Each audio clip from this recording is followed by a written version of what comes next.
What's up, everybody, and welcome to another Take a Peek episode where this week we are taking a peek at Warlock, Master of the Arcane.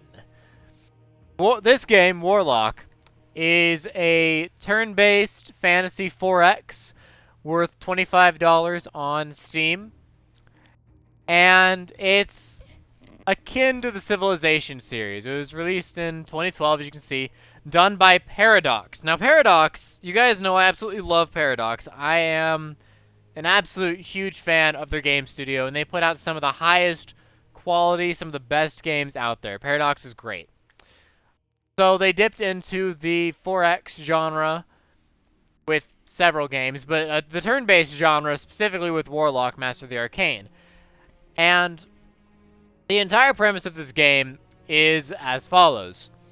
You are a mage, a great mage, and you have to fight against other great mages to control the realm, or multiple realms, depending on how you set up the game. And it's similar to the Civilization series. You either win through domination, or you win through technology. You can change the different modes, if you will. So if we go in here, we look at this. So again, this is domination. This is technology. Capture 50% of the holy grounds. So if you go around through the entire map, there will be these little purple things that are called holy grounds, or a holy site. And so if you own half of those or more, you will win the game. Or defeat an avatar. Now, this one I'm not familiar with. It's the only one I haven't actually done yet. I don't know how to get to the avatar. It's very unclear how to do that. Otherwise, you can flip to Armageddon, which is to defeat the Dremers. It's basically last man standing. Kind of like domination, kind of like defeat the Great Mages, but it's a little bit different. So as far as settings go, we go in here right away. We can do the tutorial, intro movies, the hex grid.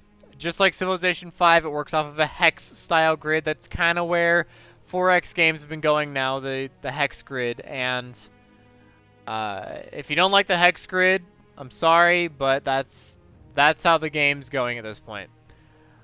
The way the game plays is very similar to Civilization 5, and I'll show you as we get into it a little bit. I'll demo a little bit of the game. There's no way I could cover the entire game in a single video. It would take a whole bloody long 20, 30 episode series to do one game. I mean, if there's one thing Paradox is really bad at, it's making a short game.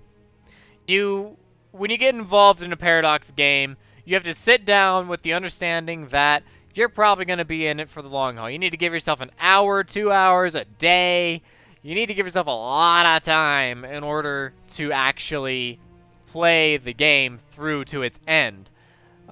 Crusader Kings and Europa Universalis, great examples. That could take months, possibly, to play through the entire timeline of those games. Warlock is not entirely different. It's for a Paradox game. It's a short game.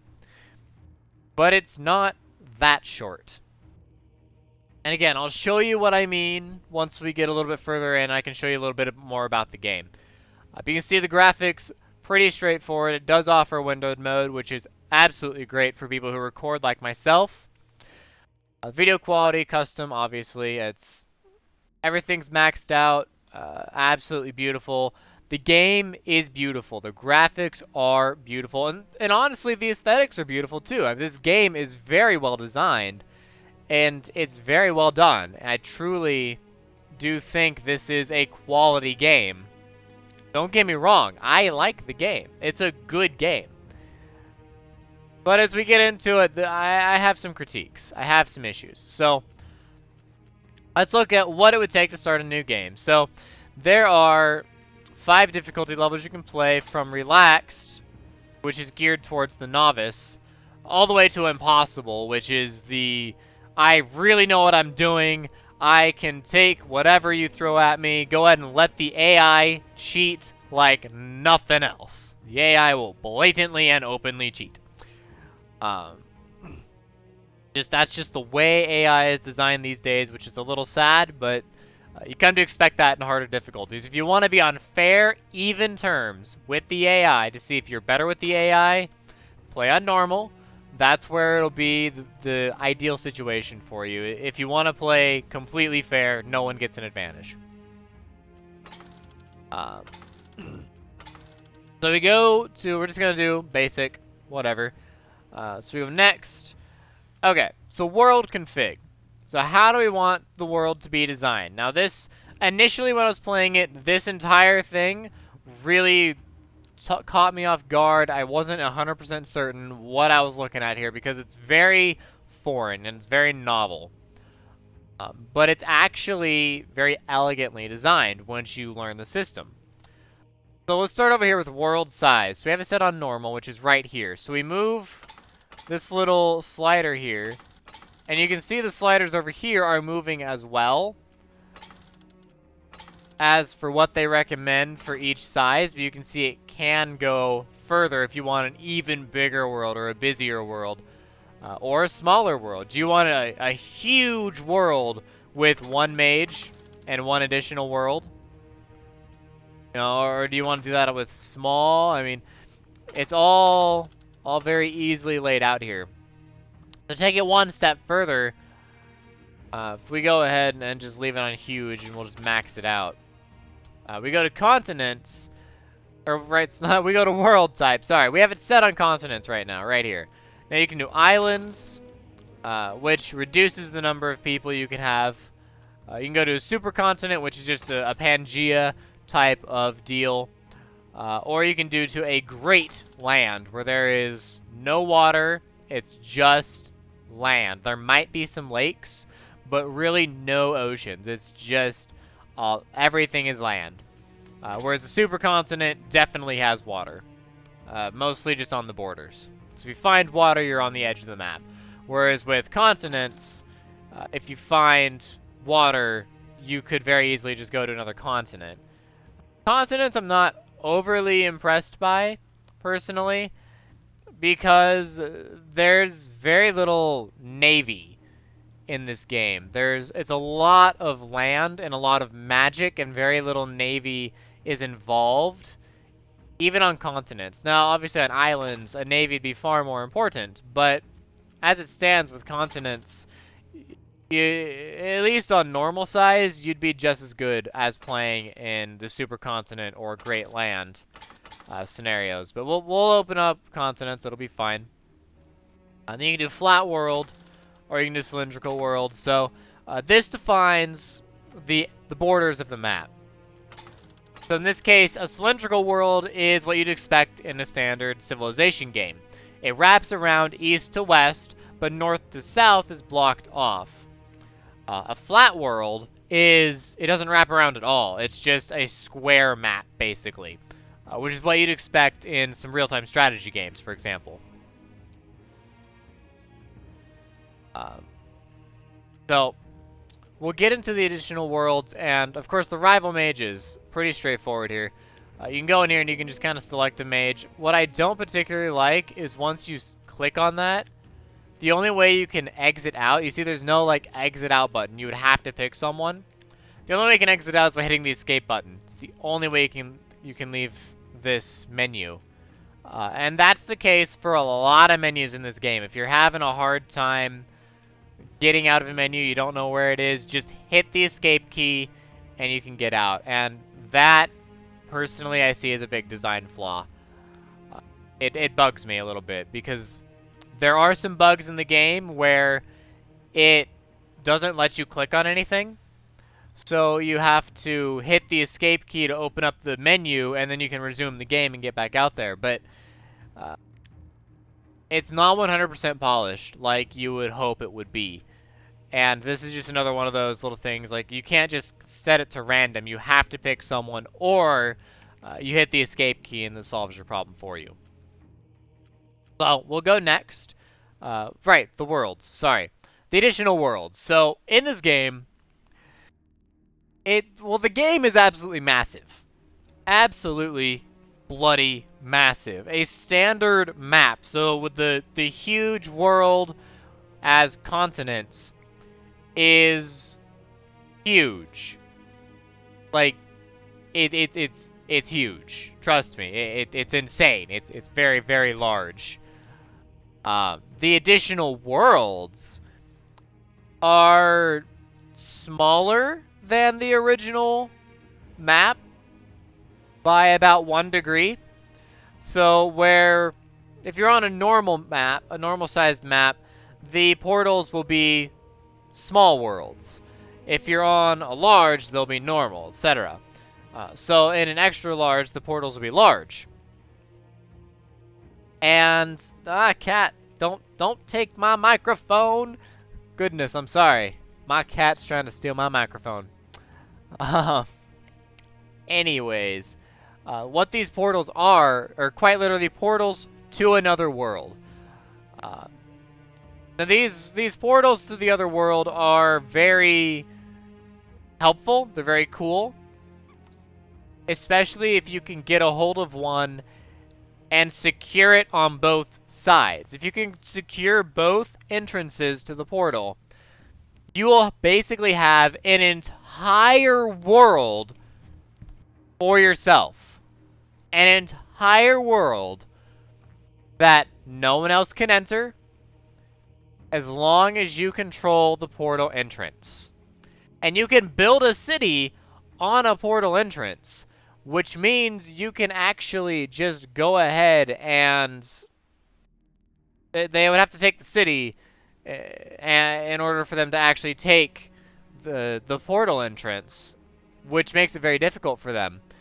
And it's honestly it's an ideal situation for you to put your city on the portal most of the time. Not always. It depends on if you control both sides of the portal, you want to put your city on the portal. Let's put it that way. If you don't control both sides of the portal, then it's very risky, because the neutral enemies or the monsters will try to take your city from you, and having them appear literally right next to your city or on your city, obviously that's not a good deal.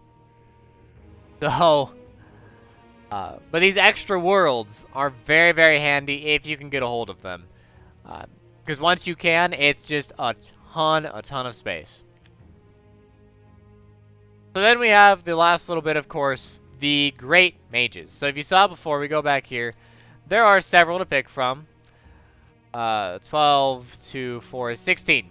So there are 16 total mages you can pick from. A wide variety of characters you'll interact. Each of them have their own personalities, their own AI routines, for the most part. And they all pretty much start with what you see here for perks and spells. But it's not... It can be randomized. They can randomize a little bit. We go to her. Anna the Benign. Let's do someone else. I've been Anna the Benign. Let's see. What is that? Amberon the Dark. Sure, why not? We'll use her. Or him. Sorry. We'll use him. So, he starts out with Glorious Tactician, which makes your units 10% more powerful. That's good, but not great. And he starts with Academic, which is 20% more books. Books are your beakers. They're your research. And they're hard to come by. So, Academic is actually a pretty solid one. However, you can also go in here and you can customize. You can change your race to the elves, humans, monsters, or the undead with whatever face you decide to choose. So if you want to be an elf controlling monsters, you can. Your colors, you can choose between 3, 6, 9 banners total. Makes sense because there are 9 total guys in there. And then you can choose between perks and spells. So you have 10 total points. So you can spend them anywhere you want. You see, it's all perks here. If we wanted to, we could do all spells. Or a mixture of the two. So if we reset, you have 10 total points to play with. You will always have 10 points to play with. Personally, I like having... Where is it? create artifact. I find that to be very helpful. And then I would also like to start with, where is it? Elven followers are actually pretty good. There's one. Yeah, the Lord of Caudles and the Elven relatives are actually really helpful too. Although the Caudles are harder to come across, at least in my experience. So if you're gonna try to have Caudles, you're gonna want to start with the Lord of Caudles. Otherwise, I found them very hard to come across. Elves, I saw a lot in the games that I've played. Not a lot of Caudles. So, let's go ahead and... what else do we want here? Archmage is nice. Casting speed. So, again, a lot of this seems very foreign right now. This is food production, books, for research, and then these things, which is gold. All very foreign, especially if you're not familiar with the Heroes of Might and Magic series.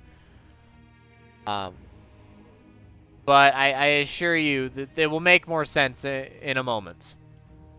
So let's grab the Lord of Caudles, the Elven relatives, and the treasury. So we start with an extra 100 gold, and then we'll have 2 extra little bits of resources next to us. So we go next, start the game. It'll just go ahead and randomly or procedurally generate the map as it needs to, of course. And you can see it does not take very long. I'm recording at the highest, most intensive thing, and it's not actually taking very long. This is kind of what the game looks like, basically. This is your basic starting area. You don't start with a quote-unquote settler. You go ahead and start with a pre-built city and a couple of improvements. Now, the improvements are your buildings.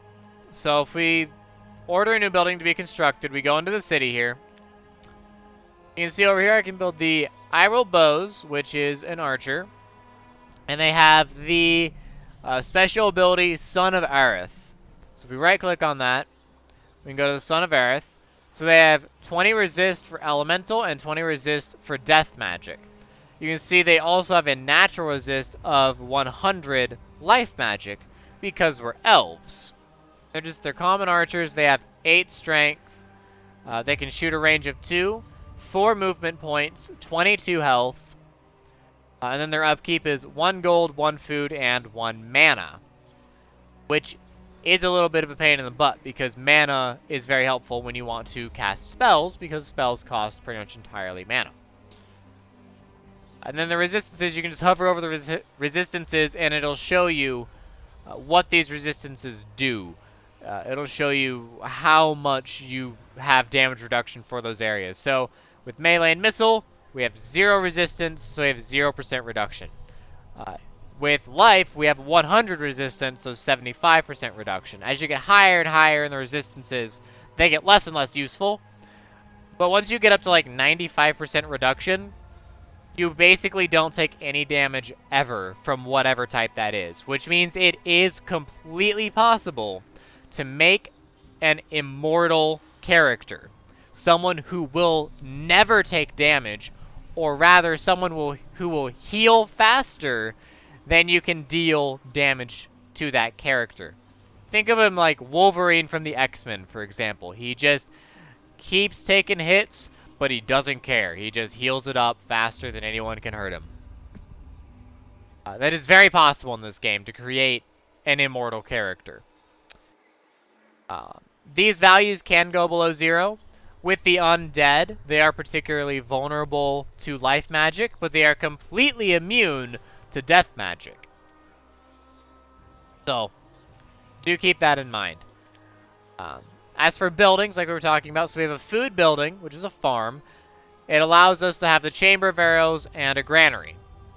The Chamber of Arrows, which is a military building, upkeep of 1, and it's required for training the bows, the bowmen, and then the bow masters, which is an upgrade of them, but you have to build more buildings before you can get the bow masters. You have to unlock them first. It also opens up the smithy and the Chamber of Spears. And then we also have the market over here, which produces 4 of our gold. Also opens up the tax offices and the craftsman district. So we go over here, we can see snowy hills. Snow gives plus 20% more gold, while with a reduction to food of 20%.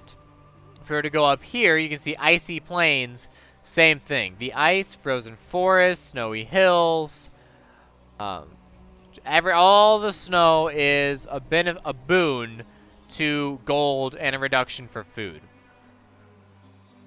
So say we want to build a harbor. That's plus 50% more gold for the entire city, which is required for ships. Pretty important.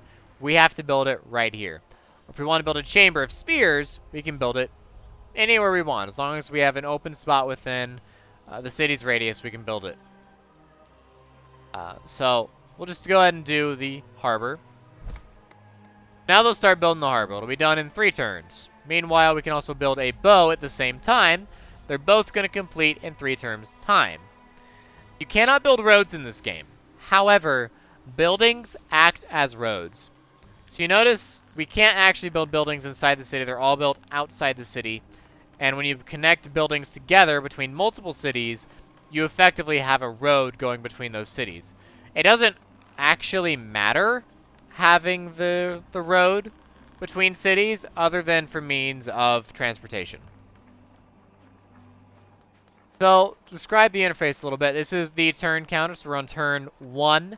A standard game is about 150 turns, and that will take you several days to complete, possibly. A day to several days, depending on how fast you play. It took me, for my very first game, like 2.5, 3 days of playing it fairly regularly in order to beat it. So, despite the low turn amount in the game, it takes a very long time to beat. We have our research points, our books. And if we're not researching anything, it's directly converted into mana. So you can see 5 books converted into mana. So we go over to mana, and it says it's getting 2.5 from the books. Now, obviously, it's more efficient to have the books on the books and the mana on the mana. But if you are struggling in a given area, the other bits of resource production will actually kick in to save you. So if I have a negative food supply, the other bits will kick in to at least zero it out the best they can. It's very inefficient, but it keeps your country going. Now, if I hit 0 gold and I have a negative income, it'll start taking money, it'll start taking mana and converting it directly into gold. It won't convert it to the point where it'll actually make you money, but it will convert it to the point where you break even and you stay at 0. And then food is automatically converted into, excess food is automatically converted into gold. Now, obviously, it's not, again, it's a 2-to-1, 2 food for 1 gold. It's a very inefficient method. But again, it's automatically converted into gold. So having a lot of food being produced in one city not only keeps your population growth up, but it also gets you more money in the long run. Obviously, again, building specific buildings, build a market to get more gold is better than building a farm to get gold. But you do need food, otherwise your people are going to starve and you're not going to be able to grow. So having that excess food turned directly into gold is not a bad thing. It's just a little bit of extra money in your pocket. We have, again, our research over here. Like I said, the books with the book. And then we can research spells.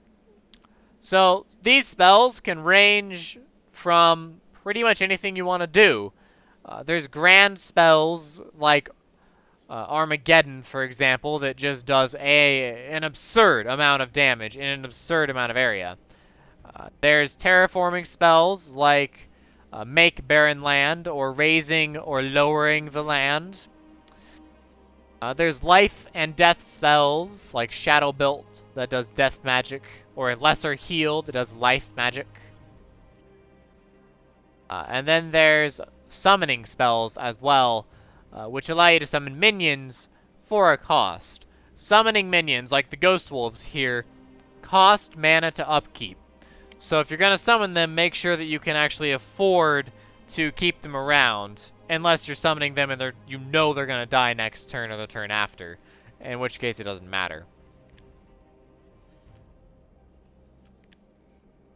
So we have one spell up here. This is where our spell casting is done. We can go right to our capital with that, but this is where our spell casting is done. So like I said, I picked up Create Artifact because I absolutely love Create Artifact. We can't actually do anything with it yet, but I can kind of show you what it's about. You get in here and you can create different weapons, armor, and magic items. And it can be a completely mundane item that has no benefits whatsoever, and it's completely, absolutely pointless to make. So don't do that, because it actually does cost, as you can see, 50 mana down here for creation cost, or 25 or 10, depending on what you're building. And then you just apply a buff to whatever you're trying to build. So if we're building Durandal, and we want it to look like that, or that, or that, or whatever we want it to look like, you know, that, for example. Right now it does nothing. Durandal does absolutely nothing, but we can give it the Sharp Blade for an additional 20 cost of mana for a 30 total cost, and we give 10% melee damage when it's equipped to a hero. Standard units cannot carry artifacts. Also, as you go through and you research through the game, you can unlock different benefits. It doesn't tell you what it is until you've unlocked it. But I can assure you from my own personal experience that you definitely want to protect yourself. You want to unlock these things because they are very, very effective. With your standard Create Artifact, you can give it 2 total boons. So if I could do Sharp Blade, and then I could do Freezing Cold as well, or the Sign of Chrome, or something like that. There's a spell called Greater Create Artifact, or Create Greater Artifact. I can't remember what order those words go in.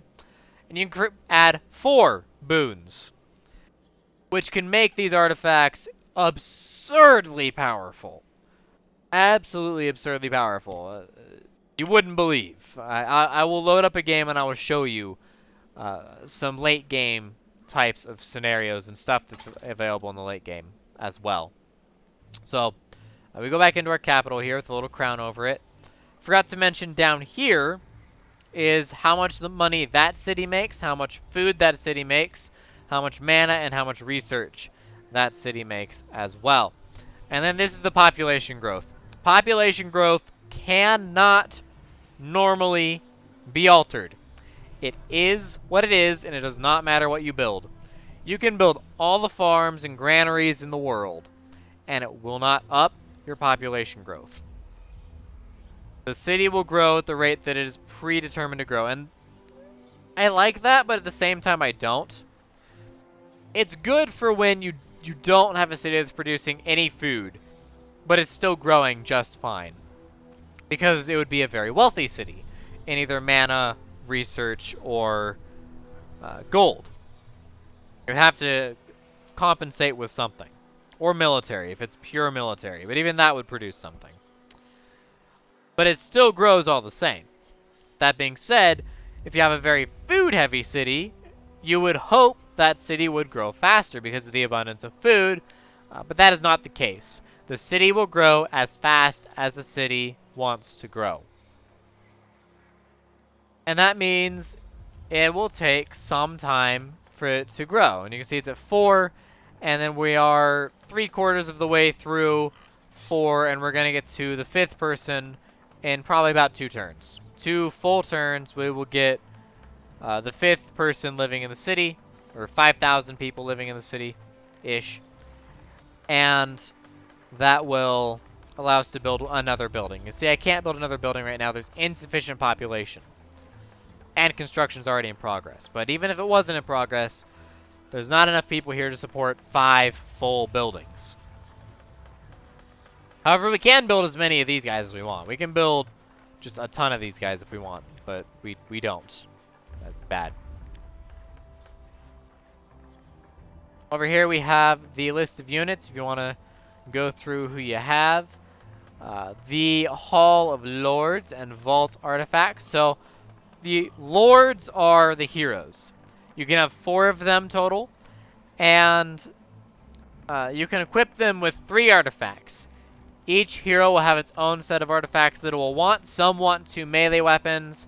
Some of them want 2 armors. Some of them want one melee weapon, 1 magic weapon, 1 magic item. It really just kind of depends on what hero you end up getting or what they want. So building an artifact before you get the hero typically is not a smart idea. Although I can say magic items tend to be, magic accessory items tend to be common throughout pretty much all the heroes that I've seen. Not universal, but you're safe to pick one of those up. And the artifacts will come down here. Now, if you pick up a bunch of artifacts that you don't like, you can disenchant them and get a portion of the mana cost back. But you cannot disenchant to get that upgrade for yourself. You cannot reverse engineer. You can just take the mana back. Diplomacy window shows you how many mages are left in the game. And obviously we don't know who any of them are yet. Doesn't matter if you pick them, you have to encounter them. Over here are the gods. So there are 8 total gods in the game, and each god has its own blessing that it can give you as long as you make them happy. That is easier said than done. However, there will be quests you can get in the game, and the quests, if delivered by a god, can end up making a god happy. You can also control the holy grounds, build a temple on the holy ground, and that temple will make the god happy towards you. You can also show or hide other great mages as they are compared to the gods, their opinions. And the gods wield powerful spells. So it is worth getting friendly with whichever god you can, because they will give you powerful spells. That being said, it's not vital.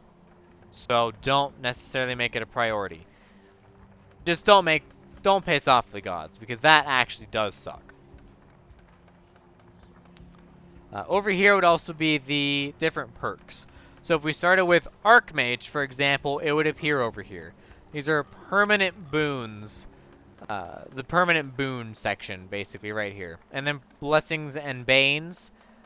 Down here right below it would be if you research a spell that increases your casting time, that would appear down here. That if you activate that spell, it would appear down here. And if you can click on other mages, and it'll tell you what they have activated. And there are, of course, dispel spells or counter spells that you can use to take care of whatever they might have, so that they don't get those benefits anymore. The Worlds panel starts with Ardania. It's always Ardania. This is the world you live on, is Ardania. And can't access the other worlds yet. They're unknown. You have to find the portal, go through the portal, and then it'll let you look at that world. Be wary, though, because going through a portal is very dangerous. There's a lot of really strong enemies on the other side. You will want an army before you enter a portal. And then we have the city list, which you can get all sorts of fun information about. So we can assign units orders. Terrifying. We have the Iral Bows, and it has 4 movement points. Now it costs 2 to go over mountains. It costs 2 to go over forests. 1 to go over plains. 3 to go over swamps. And mountains are not traversable at all. For our bows out here. And we see right here we have iron. So you can build special things on these special resources. So the Frozen Forest of Iron, the Coastal Village, and the Elven Village. You can build special buildings on there that'll each give you special boons. Down here, we see a garbage dump and cockroaches. So you can see the cockroach has 14 health, does 6 melee damage, 3 movement, and is level 1. It's a monster. And the garbage dump will spawn more cockroaches unless you destroy the garbage dump by walking into it. These monsters, if left unchecked, eventually will get stronger and stronger, and they can be a real thorn in your side to the point where they can take the cities from you. Though it is worth it to make sure that you fight off the monsters, you kill the monsters, you destroy their homes. Otherwise, you're going to have a bad time later on in the game. Moving through roads, moving through buildings, it does not matter what terrain that is on, it will always take half a movement. So it could be on a swamp, and it would only take half a movement to move through that swamp because there's a building on it. Because there's a road there. Go this way. Okay. Right away, we found the edge of the map. We cannot go beyond this white line. And unfortunately, we also can't go this way because the water goes to the very edge of the map. So we have to go back, and we'll want to move up towards this way. There are also other special buildings. So like I mentioned before, with the iron, you can build an economic building. With the elves, you can build an economic building or a military building. And honestly, the military building is bloody amazing, and elves are terrifyingly good. Same thing with coils. And I believe the same things with minotaurs, although I've only looked at their military buildings because, honestly, who wouldn't want a minotaur in their army? Come on, they're freaking awesome. Cities go out for a total of 3 hexes, so 1, 2, 3 is the max. So if we go 1, 2, 3, so if we want to get this minotaur cave, we'd have to build a city within 3 hexes of that minotaur cave. You can't build cities within other cities' borders. Again, pretty straightforward. A lot of the same rules and same play styles as Civilization 5. New unit means a new unit is now available. So you can train Iroh bows in Randith Etern. So we can go to the city, and again, we're training one right now. But you wouldn't know it because it won't change. There we go. But we are training one right now. And you also see the distinction here, deep water and shallow water. Really, it doesn't make that big of a difference. With greater lands raising, you can raise whatever you want to at least plains or higher. Plains, hills, mountains.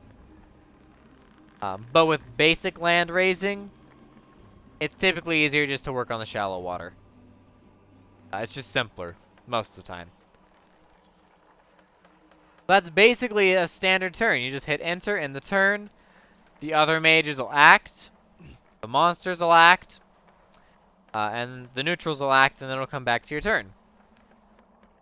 So I could attack the cockroaches, but I'm just going to go ahead and move on here. See if I can find what I'm looking for. That way. Speed it up. Let the max. Okay. Go that way.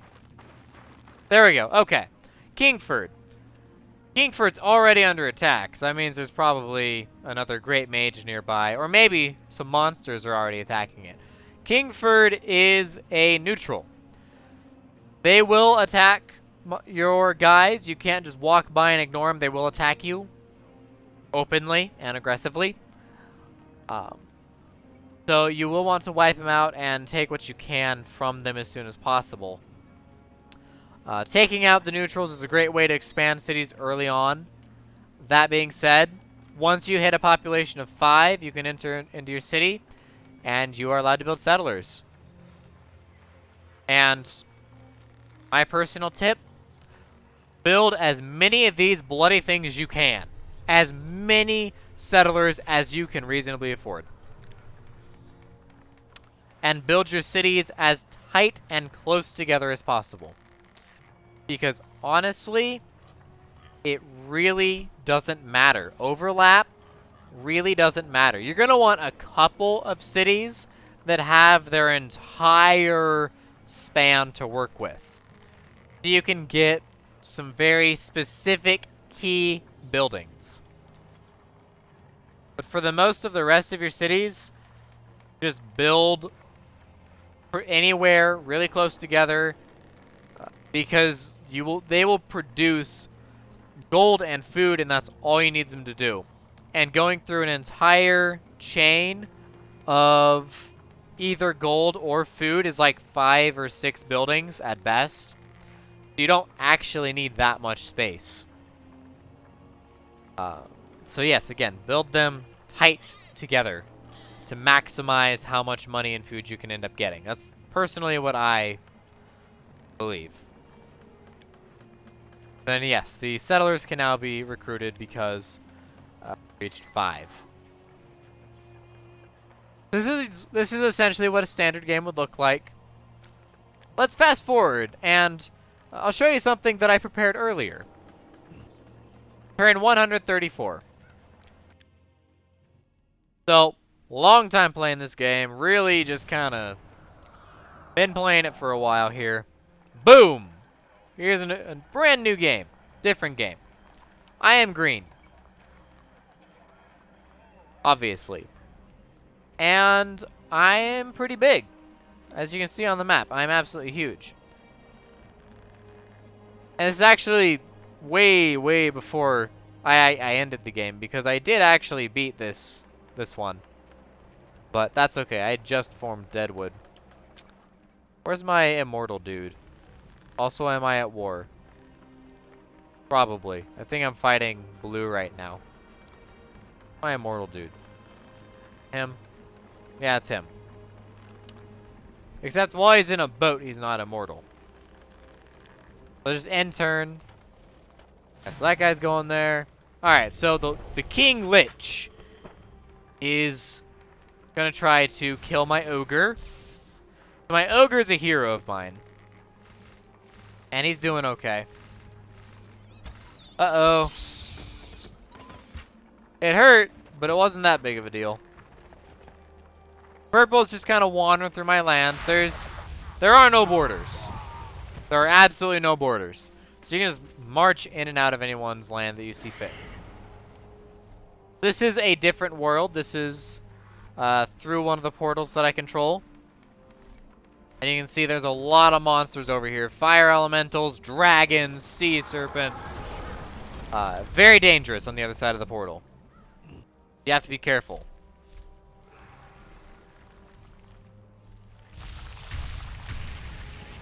They're doing everything they can to just kind of unload on me, do lots of damage. You can skip the animations, but I'm showing them off to you guys here. So you get kind of an idea of what this game looks like. Alright. We finished that turn. So, right now we're in Ozeron. Let's go ahead and jump back to Ardania. That. And then we'll go over here. The city will defend itself against that guy. Kill off the bats. And then we'll land. He, like I said, is basically immortal. He's not as immortal as he was with my end game version. But physical attacks are completely worthless. Elemental and life attacks are completely worthless. The only thing that really affects him is death magic and spirit magic. And spirit magic more than death magic. King Lich does death magic. So, we're going to have to be careful with him, of course. But other than that, he's not going to take any damage. He's going to be perfectly fine. You can see there's 3 guys bundled up right here, and then there's several guys bundled up over here. We scroll through. I hope I have it. Please say I have the spell. Good, I have a lot of spells here. That's Fireball. Firestorm. So I can just go ahead and cast this spell, and I'm going to cast it right here. on the Bat Fort with the imps.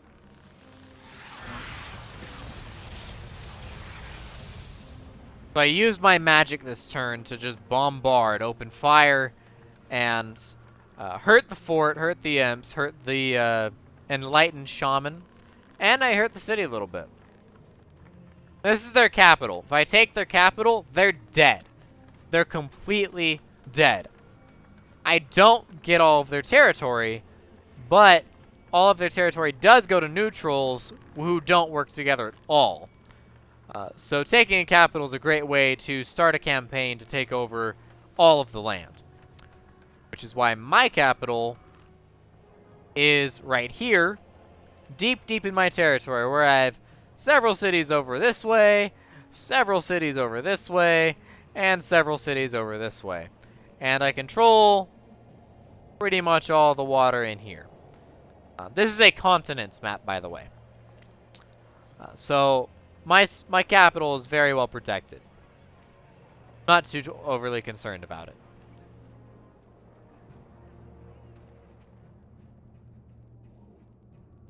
But yeah, this is basically what a game would look like later on.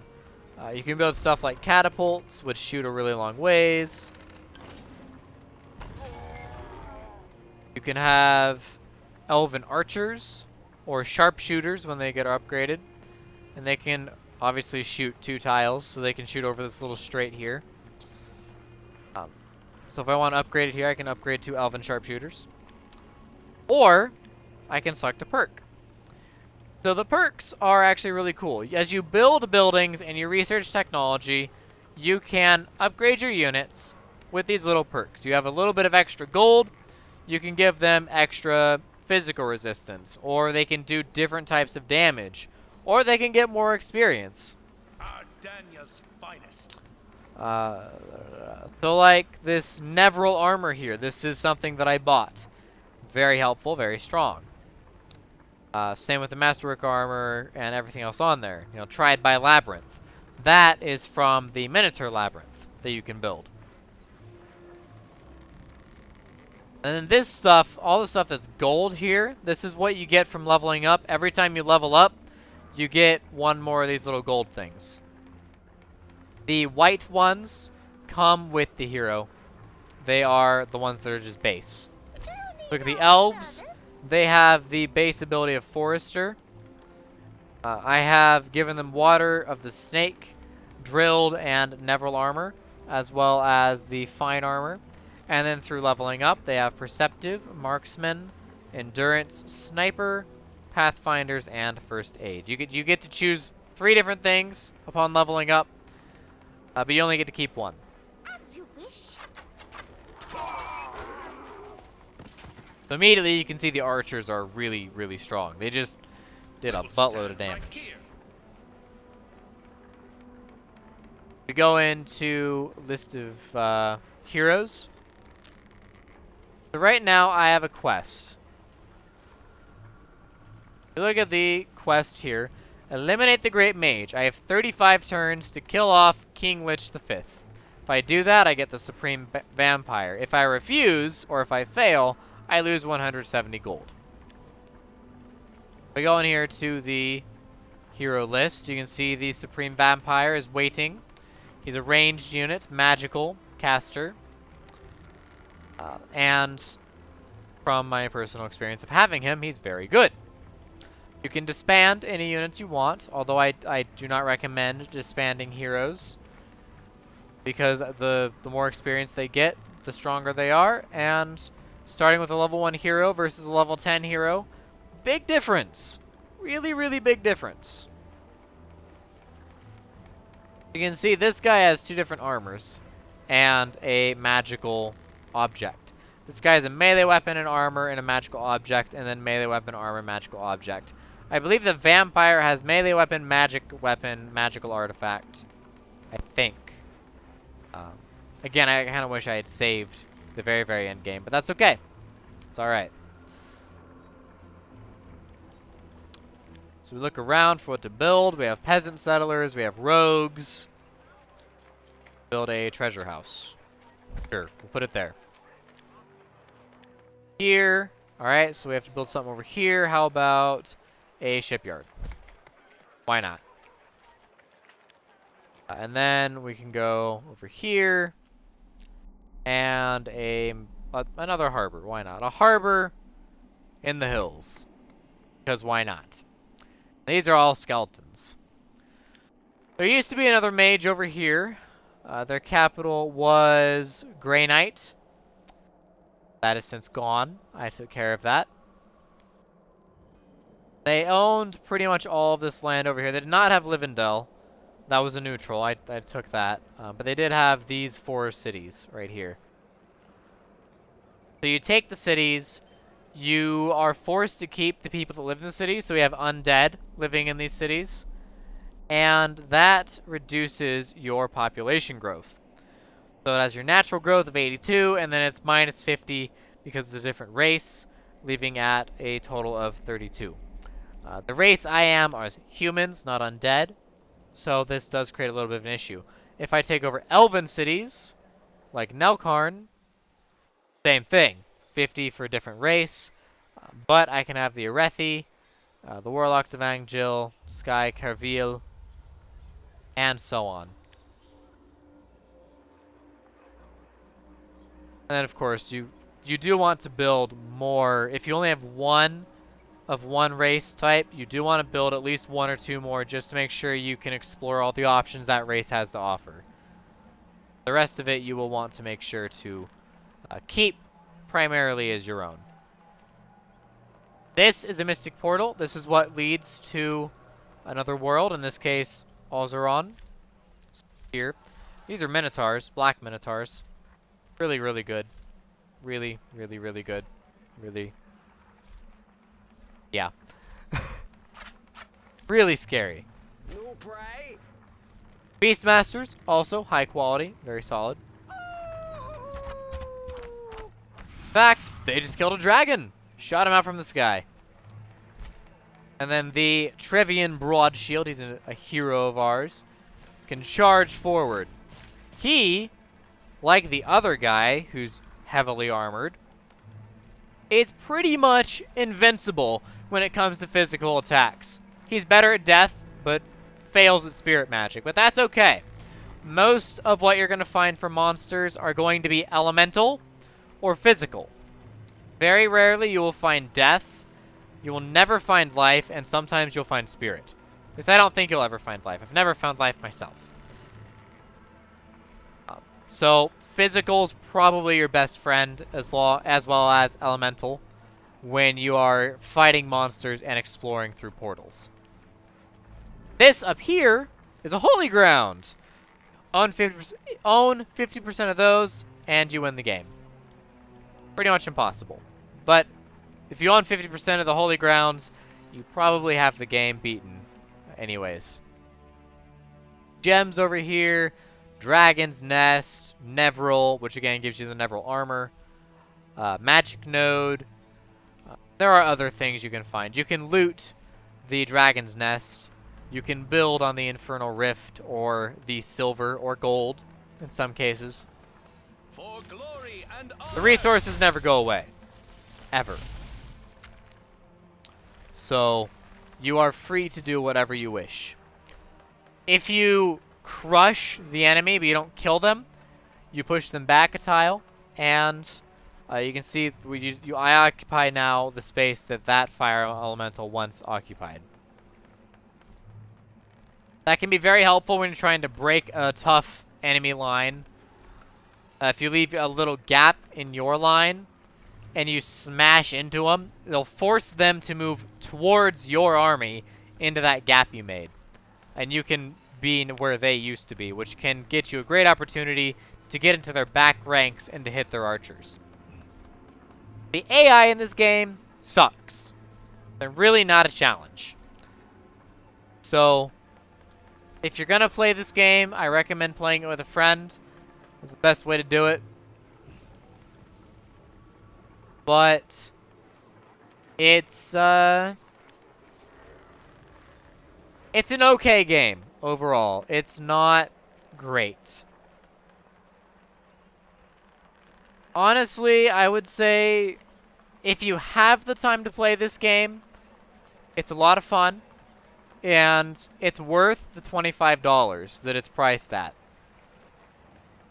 That being said, if you are new to 4X games, if you've never played Heroes of Might and Magic, or you just want, if you're a definite strategy game fan, but you want a short playing experience, don't pick this game up.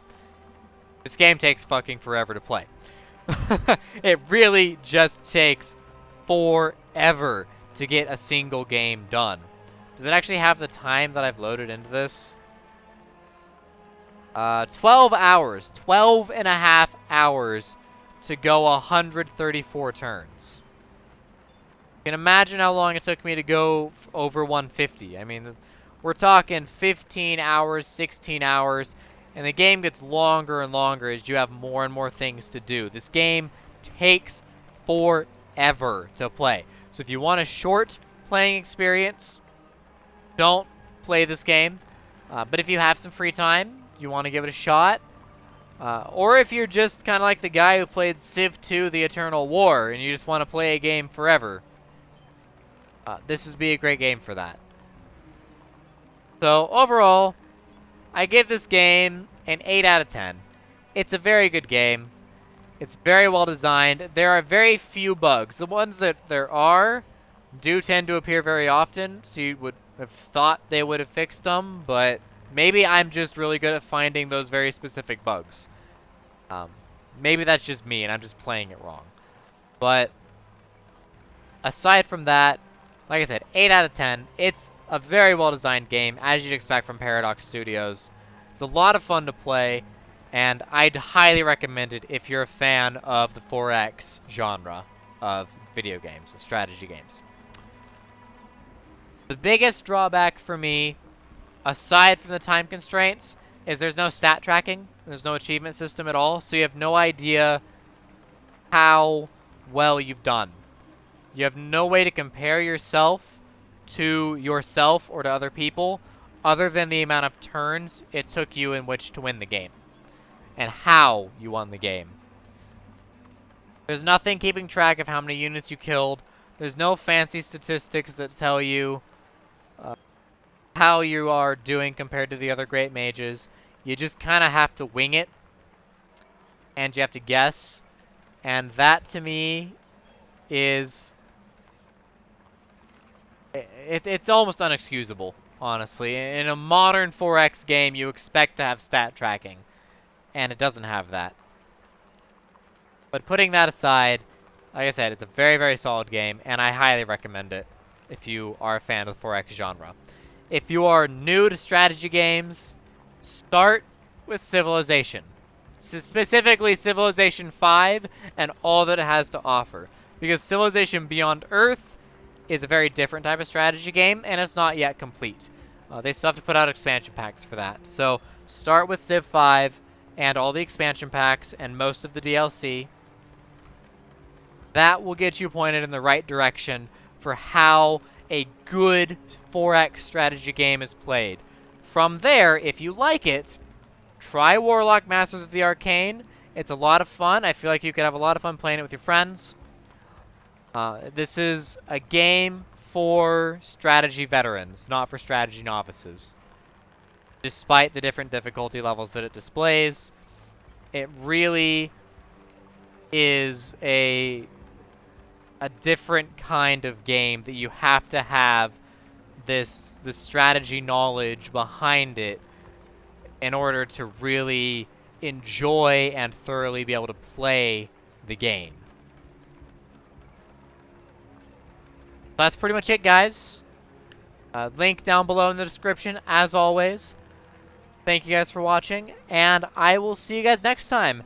DFTBA.